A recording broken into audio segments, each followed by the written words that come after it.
meaning the goal is actually regime change. They want to overthrow Vladimir Putin by creating civil dissent. When we go in there and we find no weapons of mass destruction and find out we invaded a nation under false pretense, are you going to invite me back on and you apologize to the American people for beating the drum of war? And in defense of Bill O'Reilly, he tried to get me on to do just that. Fox News would not allow it. And he said, I tried to get him on. They won't let me, but I owe him an apology because he was absolutely right. So I give Bill O'Reilly credit for that. I'm not a big fan of his opinions, but when it came to, it came to being a man about doing what he said he was going to do, he did. Wolf Blitzer once gave me sort of a backhanded, I'm sorry, and a couple other people at CNN did the same. But for the most part, no, they just ignored it, pretended it didn't happen.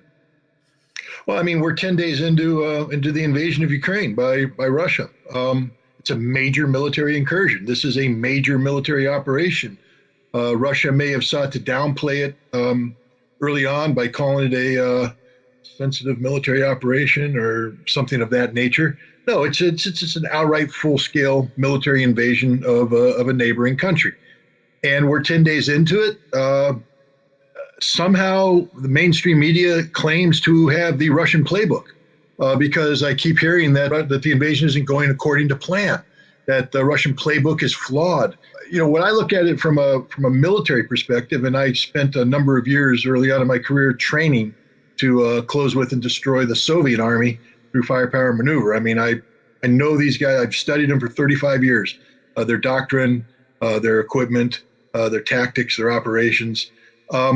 What we're seeing here is a multi-axis invasion that seeks to fix enemy forces in place, destroy enemy command and control, surround enemy forces, and seize strategic points of interest, bypassing built-up areas where the fighting would be too heavy, just not getting ahead of the game. The rate of advance of this invasion is faster than the rate of advance of the German Blitzkrieg in World War II. So anybody's going, well, this is slow. No, it's the fastest advance in history. That the Ukrainian army, consists of 260,000 regular forces trained and equipped to NATO standards with cohesive command and control, well-led officers, supported by another 300,000 reservists and auxiliaries. So the Russians came in with 200,000 troops facing off against 600,000 troops. Normally in a military campaign, you want a 3-to-1 advantage of troops on the offensive side. The Russians are coming in literally with a 1-to-3, 1-to-4 disadvantage. For every Russian killed, 6 Ukrainians today. This is an absolute rout, an absolute rout. One of the things that appears to be slowing it down is the Russian stated intent of not killing Ukrainian soldiers. I was as surprised as anyone when they started this offensive with literally one hand tied behind their back, coming in very light, coming in very soft, trying to negotiate their way through built-up areas so as to reduce civilian casualties and reduce damage to civilian infrastructure. They also sought to not decapitate, meaning annihilate, Ukrainian soldiers in their barracks, as they could have. Instead, they let them sleep, and they said, we just prefer that you stay in your barracks and don't fight us because our qualm isn't with you. Our qualm is with the bigger fish.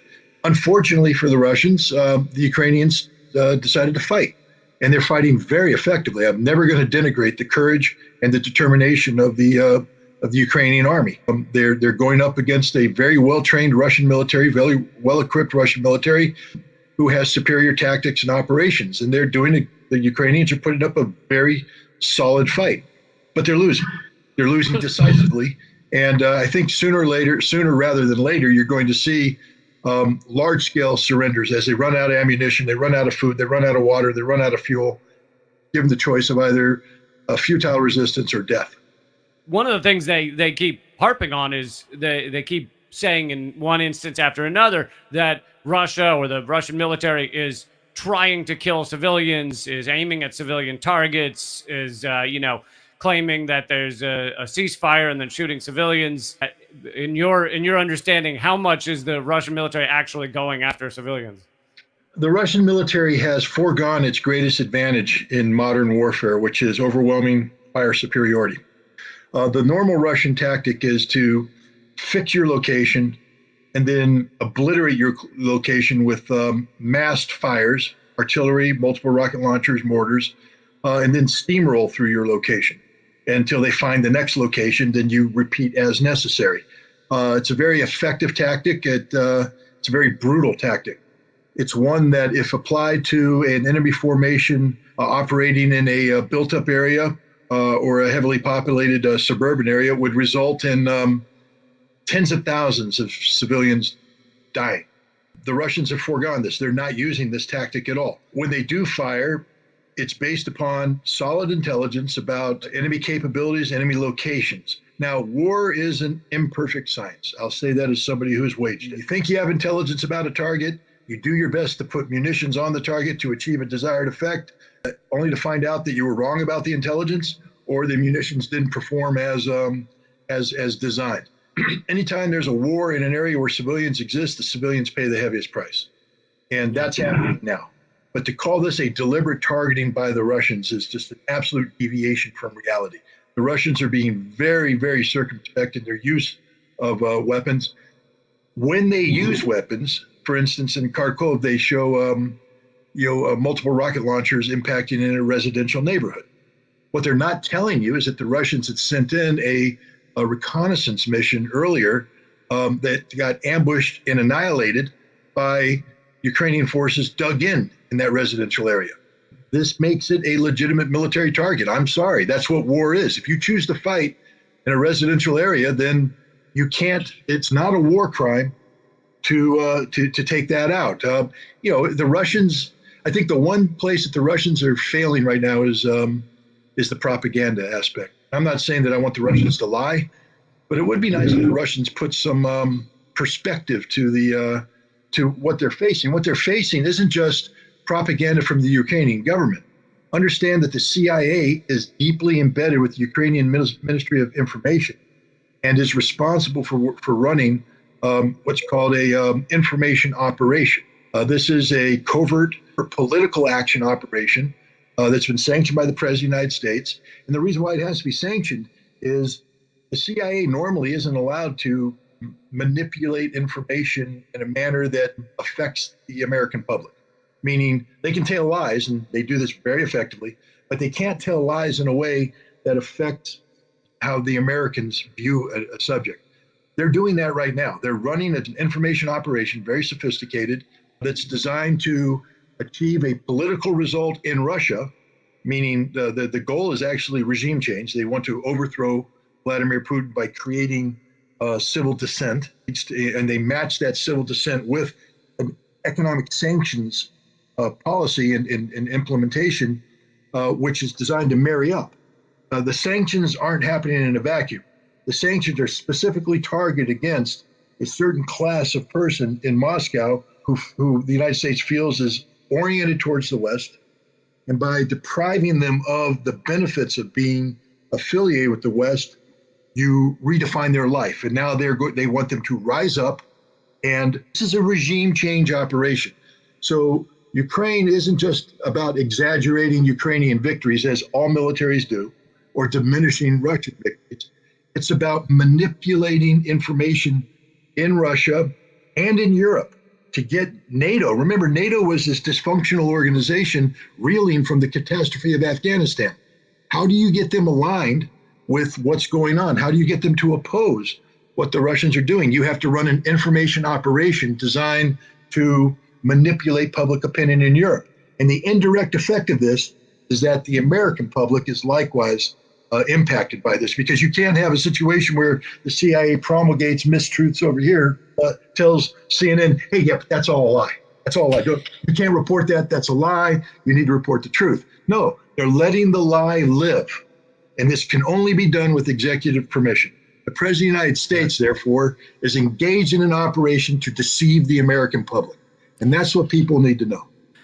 You tweeted out, at this stage, any continuation of the Ukraine-Russian conflict will not alter the outcome and will only increase the tragic plight of the Ukrainian people. All those who argue in favor of more weapons and insurgency must admit they care more about NATO than the Ukrainian people.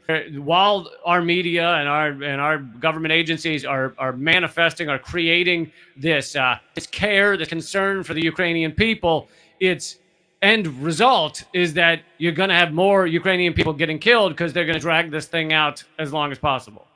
Yes, and this comes back to one of the root causes of this conflict, which is NATO's effort to expand further east and incorporate Ukraine into the umbrella of NATO membership.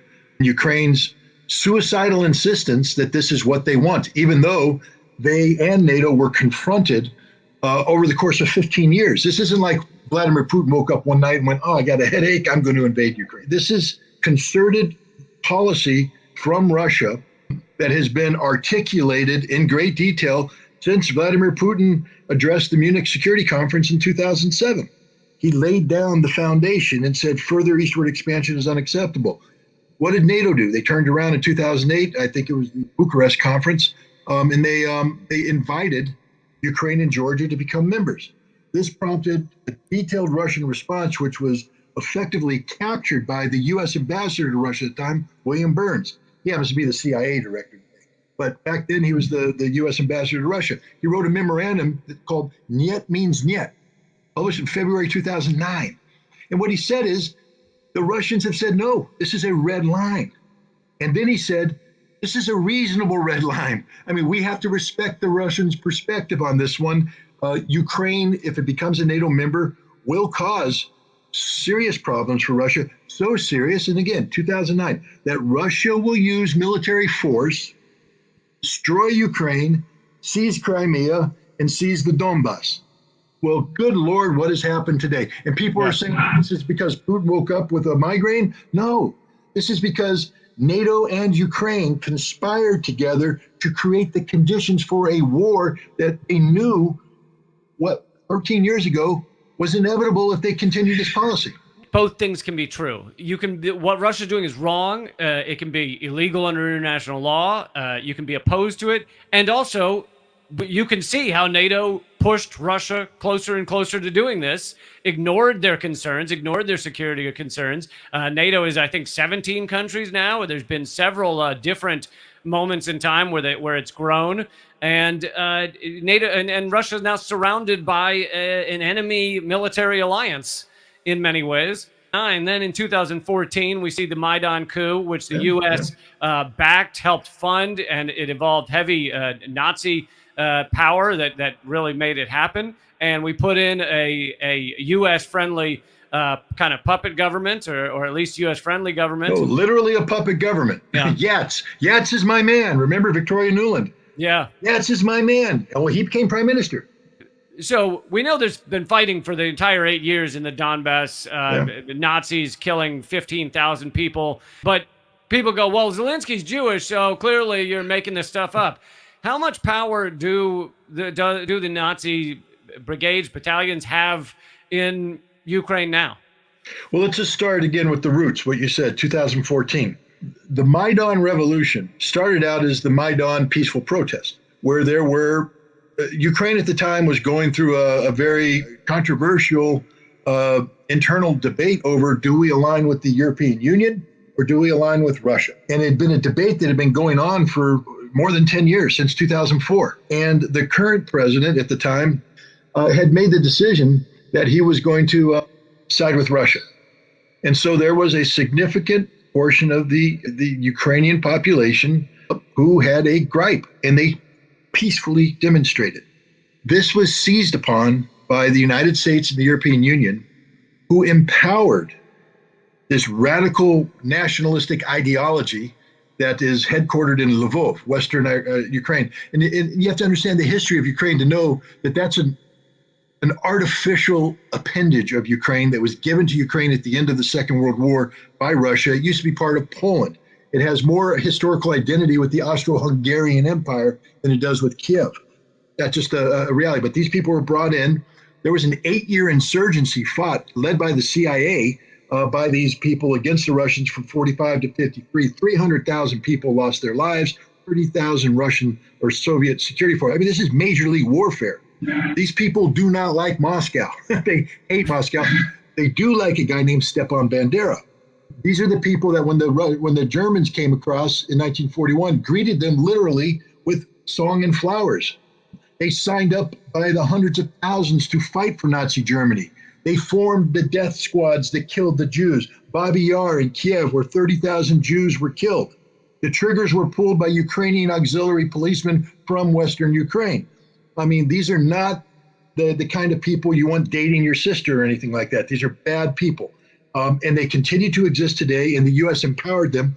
They came and they turned the Maidan demonstration into the Maidan Revolution, a violent revolution, extraordinarily violent revolution, which when they ousted the Ukrainian president, they didn't have the political numbers because overall in Ukraine, they're a minority. They can't garner, more than, I think the most they ever got was like 12% of the vote. Generally, they're single digits, but they're very violent. And they threatened every single Ukrainian politician since then with death if they do anything that infringes on their nationalistic platform, which was to restrict Russian speakers. These are the guys that burned people to death in Odessa in May of 2014, shoving 150 people into a building, lighting it on fire, killing between 40 and 50 of them. These are the people that slaughtered people in the streets in Kharkov. These are the people that began the fighting in Donetsk and Lugansk.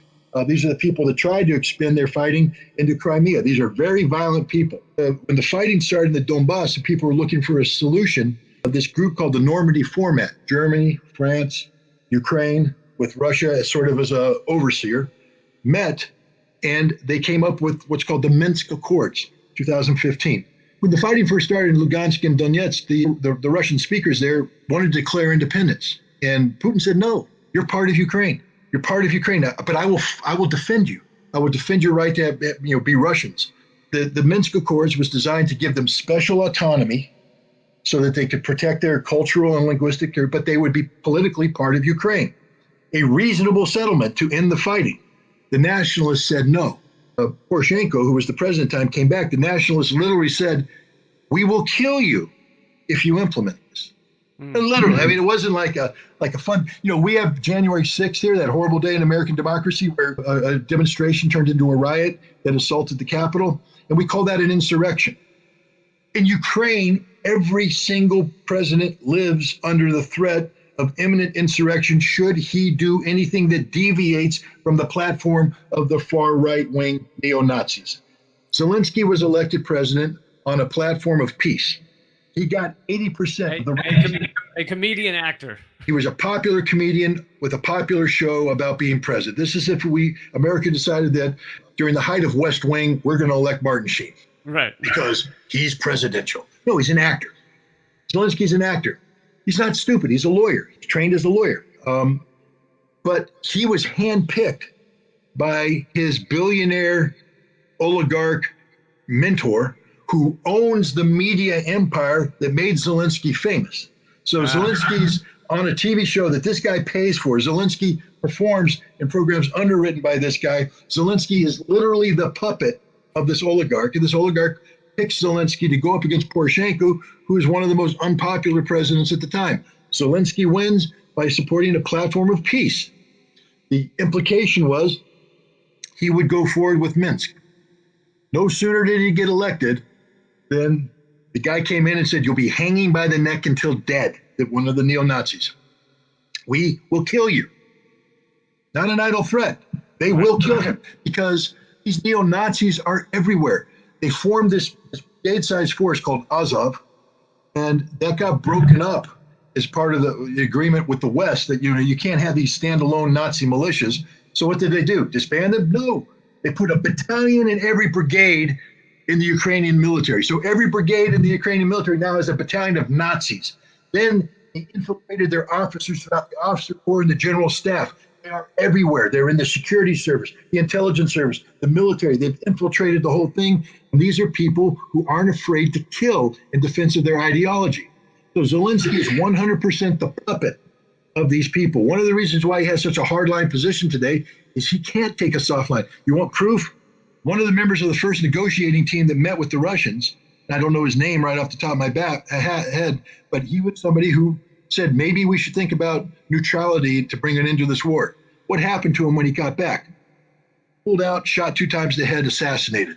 Take a look at the photographs. The Nazis killed a negotiator because they didn't like his negotiating position. Yeah, you don't get that context on CNN. For those who really want to see this end, and I don't mean the kind of faux outrage, let's put our Ukrainian colors on the thumbnail of our Facebook account and that's it. But I mean genuinely want to see this over because that's the only way you're going to see killing stop. What is it? How do you see this ending? What needs to happen? Well, I'm just going to be brutally honest. This will end when Vladimir Putin wants it to end, which means it'll end when the Russians achieve total victory. Now, Russian total victory isn't, Nazi total victory or Roman total victory where you kill every man and steal the women and enslave children. Total victory is exactly what the Russian negotiators have said. This war will end the moment Ukraine changes its constitution, because one of the things Zelensky did is change the constitution so that NATO membership is now constitutionally required. So the Russians said, change your constitution and then enter into a formal neutrality agreement recognized by everybody. You are neutral. You will never join NATO, except that Crimea is forever Russia, except the independence of Lugansk and Donetsk, and de-NATO your military. People keep saying, well, Ukraine wasn't a NATO member. Well, pretty much. They had a regular army of 240,000 guys who were trained, equipped. They wore the uniforms of NATO. Last year, we sent 20,000 NATO troops into Ukraine to train them. We sent, I think, around 12,000 Ukrainian troops outside of Ukraine to train with NATO in every country in Europe. They use the same tactics, the same communication, the same weapons. They wear the uniforms. They are a proxy army of NATO. And so the Russian perspective is, we can't have a NATO proxy here. So your military is going bye-bye. You could create another military, but it's not going to be a NATO proxy. It'll be a Ukrainian military, probably equipped by us. So our advisors are there. I mean, I'm not saying the Russians are right, but that's their position. You're not going to be part of NATO. And then the last thing is denazification. And that's the most difficult one, because it pretty much means that anybody that's in the military, police, security service, whatever that possesses, has to go. And by go, the Russians mean die. These aren't people that are going to be given mercy. Some of their leaders might be given a trial and put in jail. But if you got a swastika tattooed on your body, you're going to die when you're captured. And I know that's a violation of Geneva Convention. I know. I'm just stating the simple fact. Yeah. And then about the political groups that have formed, they must be disbanded, and Ukrainian law must be rewritten so that it outlaws worship of Stepan Bandera, outlaws celebration of the 12th SS division, which I think was the Galatian division where the Ukrainians served. Basically, it bans, in a similar fashion to what Germany did at the end of the Second World War, by banning, continued adulation of Adolf Hitler and embrace of Nazi memorabilia. Ukraine has to go through the same thing regarding Stepan Bandera. That's what the U.S. was one of 3 countries to vote against when it went in front of the UN, was Nazi glorification. Yeah, because if we voted for that, we would be basically humiliating the Ukrainian government, because it is a government that resides over a nation that glorifies Nazi ideology. I mean, I'm just saying it as it is. How do you see economically this playing out? Well, actually, I think Putin is prepared very well. I mean, There's only so much you can do when you live in a world where the dollar dominates, where U.S. banking institutions are controlled by Washington. Where global banking institutions are controlled by Washington, D.C. Yep. There's only so much preparation you can do. Understand that the Russians have yet to unleash their counterattack, which they say is coming. But we're getting certain hints about this. Russia has, I think, is moving towards the gold standard for the ruble, which will radically change everything, because now it makes the ruble a denomination that can be traded on the international stage because it's linked to gold, as opposed to the U.S. dollar that's linked to $60 trillion of debt.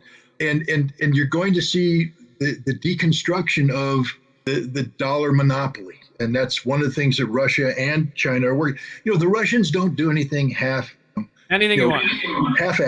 There's nothing half-assed about the Russians. They're not always right. The decisions they make aren't always the brightest, But you need to respect the fact that they don't act on a whim. When the Russians undertake a policy, such as going into Ukraine, they have staffed out all possible ramifications, knowing full well that there were going to be economic sanctions levied on. Why? Because Biden's been telling them for more than a year. Yeah. And so they have anticipated everything. They have game played everything. They have options for everything. One of the things that Biden didn't game play is look at the price of gas in Europe right now. From what I read, Michelin tires out of France had to shut down production because they can't afford to continue to operate with the energy prices. You're going to see more and more European industries shut down because they can't afford to go. Europe's going to shut down. And Russia hasn't shut off gas. So just imagine when Putin's waiting there going, wait for it, boom, done. Now what are you going to do, Europe? You're going to die. And it's your fault. The United States right now is in a panic about oil. Hell, we're trying to talk to the Iranians to sell us oil now. And Maduro. A delegation to Venezuela to recognize Maduro. I feel sorry for Juan Guaido because he thought he was president of Venezuela. No, he's not. Apparently, Nicolas Maduro is, because that's who we're talking to. Meanwhile, the price of oil is going through the roof. Somebody just came out and said, you're going to be paying $300 a barrel if you're not careful. And Russia hasn't done a damn thing. Russia is holding on to so many cards right now. And when they start slapping them down, they're going to pick us apart at the seams. They're going to suffer. There's no doubt about it. I have family in Moscow. My wife's brother and his family live there, and they are suffering. There's no doubt that they're suffering. But Russia will survive. It'll be tough. They'll tighten their belt. It won't be easy. Europe, on the other hand, isn't going to survive. And let's just look at one last thought here. Vladimir Putin's been in power for 22 years, 23 years. Find me his Western counterpart that's been in power half that long. Every single person that's opposing him right now of these democracies will be out of office before Vladimir Putin leaves office. Most of them will be out of office this time next year because of the political ramifications of the decisions they made regarding sanctions, Russia, and Ukraine. All these people that are painting, as you said, their fingernails and their eyelids and all this stuff, you can do that when you have food in your belly, heat in your stove, electricity in your house. You can do that when trucks are delivering things to your markets. That's not going to be happening soon in Europe. And Europe's going to be wondering how they're going to, I'd like to see Germany tell me how they're going to pay the $100 billion to modernize their military when their economy's in the toilet. Mr. Scholz doesn't have long for political office. He's doomed.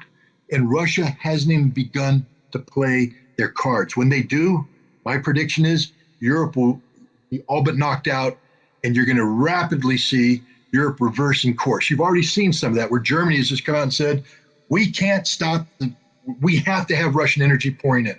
We can't stop it. But Germany's already set Russia up where they can stop it if they want to through violation of contracts. Germany now has to be careful with what the United States does, because anything that's seen as a contractual violation gives the Russian 100% legal reason to shut down the energy. Russia owns Europe right now. Now, Russia has always played it smart by saying, we don't play the energy card. They didn't. Who played the energy card first? The West.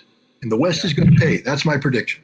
And now they've, purged with some of the few outlets where you could get that type of context. Most people don't know. I was about to have you on Redacted tonight, and now that's shut down because apparently the U.S. can't handle any dissenting opinions. But thank you so much, Scott Ritter. Such a pleasure. And he got everything right about the war on Iraq when everyone said he was wrong and he was out of his mind. Those are the type of interviews I do. If you're new to what I do. Yeah, thanks a lot for your time, and I'll be doing these more regularly, and keep fighting.